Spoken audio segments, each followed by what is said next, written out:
لنا هذه الزيارة لبلدنا الشقيق ولإخواتنا الأحبة في سوريا، وهذه إحدى مراحل هذه الجولة التي أردنا أن نقوم بها من أجل هذه القضية الخطيرة التي يعيشها إخواننا في غزة.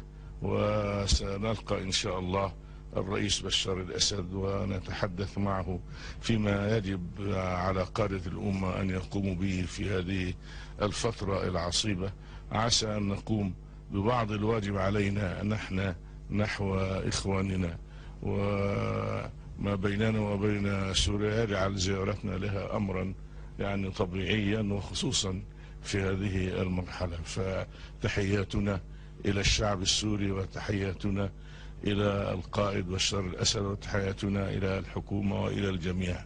وأليس هذا هو القرضاوي في بيروت عام 2006؟ خاض لبنان حربا كان بحمد الله هو المنتصر فيها، المنتصر على ما يسمى القوة التي لا تقهر والشوكة التي لا تكسر، ولكن هذه الشوكة كسرت وهذه القوة قهرت أمام أبناء لبنان.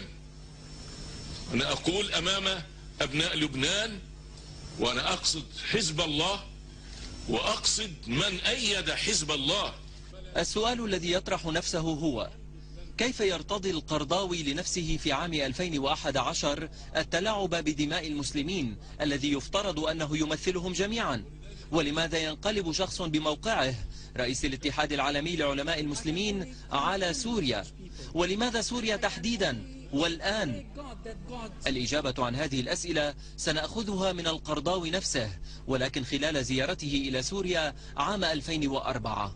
الحمد لله الذي أرانا هذا البلد الحبيب، وأرانا أهله الذين غمرونا بالعواطف، عواطف الحب الخالص. حيثما حللت ورحلت وذهبت يحوطون الناس بهذه العواطف ابتغاء وجه الله. لا أملك مالا ولا جاها، ويعني من القمة إلى القاعدة. حتى قابلنا الرئيس بشار الأسد بصدر رحب وقلب مفتوح وعقل متفتح، وتباحثنا معه في قضايا الأمة، وبقينا معه ما يقرب من الساعتين يعني، ونحن كأننا نتحدث في أسرة. فأود أن أحيي دمشق وأحيي سوريا وأحيي أهل سوريا جميعا، رئيسا وحكومة وشعبا، وأسأل الله أن يثبت سوريا، يثبت أقدامها على الحق. فقد وقفت مواقف طيبة في مجلس الأمن وفي كذا، في حرب العراق وفي أشياء كثيرة، ووقفت أمام التأله الأمريكي الذي يريد أن يفرض إرادته على الأمة ويغير هوية الأمة ويغير منظومة القيم فيها ويصلحها على هواه كما يريد. سوريا هي التي وقفت واستطاعت أن تقول لا، ولذلك قننوا لها القوانين من أجل عقوبتها وتأديبها. وإن شاء الله ستظل سوريا مرفوعة الرأس، قوية الأساس، ممكنة.